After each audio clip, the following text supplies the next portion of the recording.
All right, so hello everyone, my name's Nabil, and I'm here to tell you about a blatant lie that professors have been telling us throughout our university careers.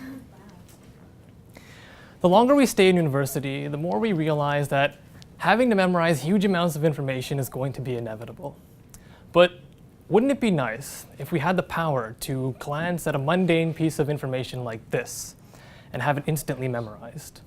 That would be nice, but it sounds like it's impossible. But there are in fact people out there, professional memorizers, who can glance through a sequence of cards like this and in about 30 seconds have it memorized to the extent where they can recall it a day, week, or even months later if they wanted to. And so it begs the question, what is the critical difference in the brains of people who can do this and average brains like ours? Scientists wanted to figure out, and so what they did was they imaged the brains of professional memorizers, and they found something that looked a little bit like this. Now, by itself, it doesn't seem all that astonishing, but what amazed scientists was what they discovered when they compared it to this other brain. Can you spot the difference? No. Probably not, and that's because there isn't one.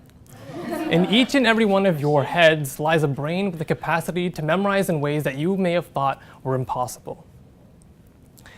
But what most people tend to do is they stay at the tip of the memorization iceberg. They do something what psychologists call shallow level processing. And this is akin to things like taking verbatim notes from your textbook or rereading your notes over and over again.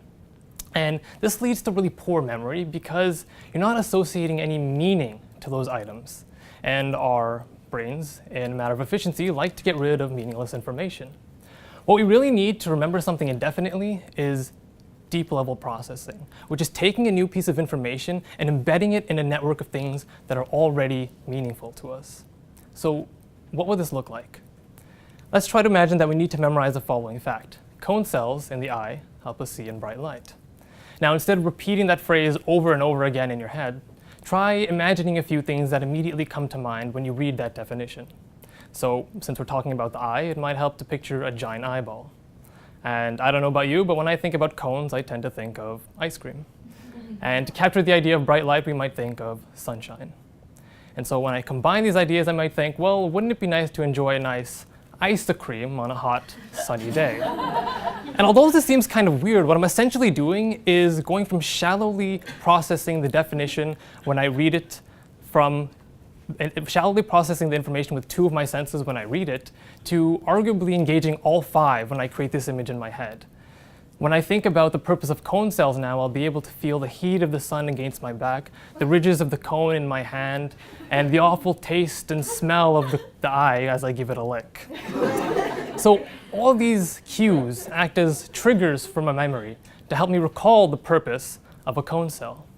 And what professional memorizers do to cap this all off is that they take these images and they embed them in familiar contexts, like say the front porch of your family home, or even better, the lobby of the psychology building. And so to recall this information, all you have to do now is close your eyes and walk through these locations in your mind's eye and watch these bizarre images come to life as you walk by. People, ancient humans from hundreds of years ago, used to use techniques like this to memorize huge amounts of information. And today, professional memorizers can manipulate techniques like this to memorize up to 80,000 digits of pi. And so, today's world, we have so much technology to do this memorizing for us. But because of that, we aren't able to realize our full potential for memorization.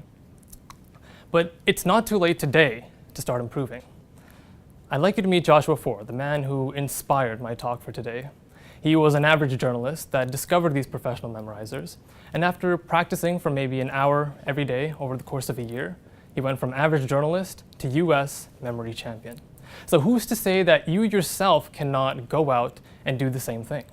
The next time you're posed with the task of memorizing what seems like an impossible amount of information, don't consider it as an annoying chore, but more as an opportunity to expand your cognitive tool set, a challenge. Okay, not just for the purpose of being able to regurgitate tons of information, but also for the purpose of improving your overall quality of life.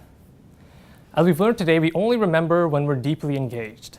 And if we're used to regularly being in the practice of considering why things are important in the context of our lives, not only will these things become more important in our lives, but our lives themselves will feel more meaningful to us. Thank you.